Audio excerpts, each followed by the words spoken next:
Why, hello there. Today, we are going to be talking about what really goes down at PTO meetings. It's a bunch of people coming together, a bunch of parents, volunteers, grandparents, guardians, what have you, coming together to talk about things that they want to improve about the school, programs they want to put on, activities they want to do, things they want to provide for the school and the students and the teachers and the staff.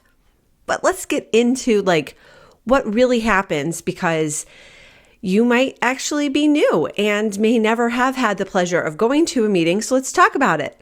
So PTO meetings by far are the best place to make connections with other parents who have kids in the school, because it is just an opportunity for everybody to come together and not always get on the same page, but maybe in the same book so that you can have shared plans and goals.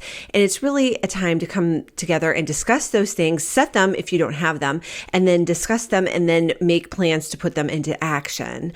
Now, sometimes PTO meetings can become a little contentious because parents take the opportunity to really access the administration and vent their frustrations about something that is going on. But that's kind of not the point of PTO meetings. They're not supposed to be a place where a lot of trauma drama is happening and maybe it looks like a Real Housewives reunion show.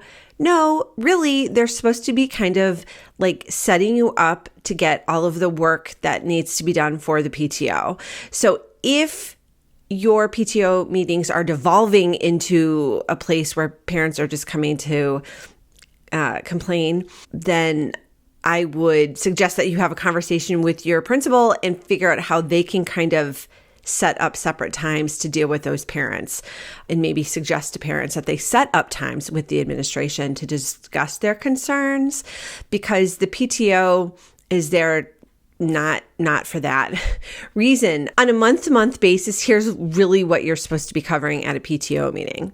You're supposed to be getting news from the school, seeing what needs there are, seeing what teachers need some support in the way of a card or an email saying, congratulations on your new baby, or so sorry about the death of your parent, something like that.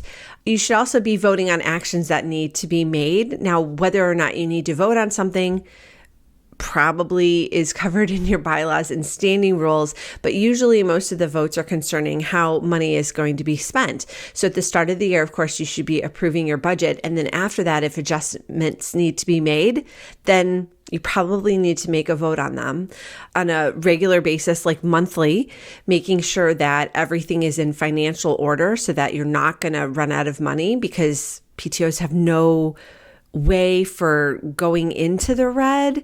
You always must stay in the black.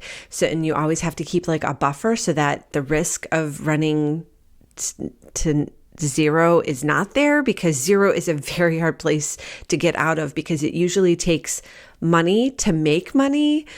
So you don't want to put yourself in that position ever. At PTO meetings, it's where you're sharing volunteer opportunities and chances for parents to get more involved and give back in a way that kind of lines up their passions and interests with the needs of the school. During PTO meetings, you're also hearing from committees. So not all of the work that's being done at the school by parent volunteers should be happening at PTO meetings, like the PTO meeting proper. There should be subcommittee meetings. For example, my school has an after prom committee because the PTO happens to run the after prom. And so the amount of planning and the amount of discussion and decisions that need to be made for after prom is something that would just totally consume the PTO meeting. So it's a perfect thing to have a separate committee meeting for. And in fact, we either meet after the PTO meeting, or if we have a lot to decide, which usually is the case, we meet on an entirely different night so that we're not at school till 10 p.m. because ew. A lot of times PTO meetings are times to bring in speakers to educate parents on. In the past, we've brought in speakers explaining Common Core, what that was all about when that was first a thing. Now, you know how many years I've been involved in PTO, because that's been forever ago. And also how to keep kids safe online. So internet safety. We also had a speaker about vaping, which was really, really informational. And the speakers don't have to take up a lot of time. I think the vaping speaker was there for 15 minutes. So it was just like enough to give us solid information to go on, resources that we could check out if we needed more information, but it didn't consume the whole PTO meeting because we did have some business to cover. Now, you might not always have some business to cover, which is really cool because that means that you can end kind of quickly. So if you too have had a speaker at your PTO meetings, tell us in the comments, share, so we can all get some ideas for different speakers.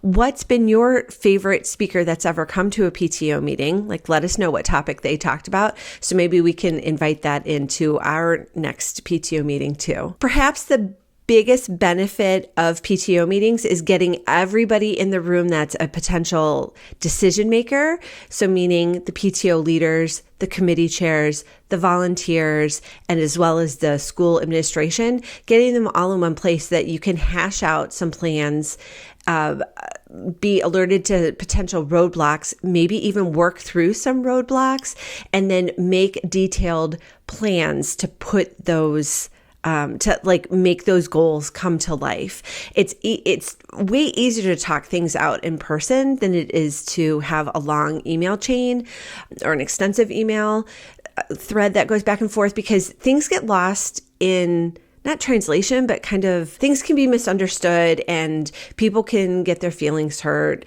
or feel like they're not being included or feel like they're specifically being cut out just by the wording of an email, which can be a lot more formal than how we're talking in person. And there's no opportunity to instantly ask questions or read the nonverbal cues like the facial expressions or body language that comes along when you're talking with someone in person. So that can be a really important reason why you need to get together in person versus dealing with things via email. I hope this gives you some insight. If you are a newbie and have never been to a PTO meeting, that's kind of something to expect. It doesn't have to be too formal. You're really just getting together to figure out what you want to do and how you want to get there. Really, that's it. I hope this has been super helpful for you, and I will see you in the next video. Want even more guidance on how to be a stronger leader so you can run a better PTO or PTA? All these resources and more are waiting for you at ptoanswers.com.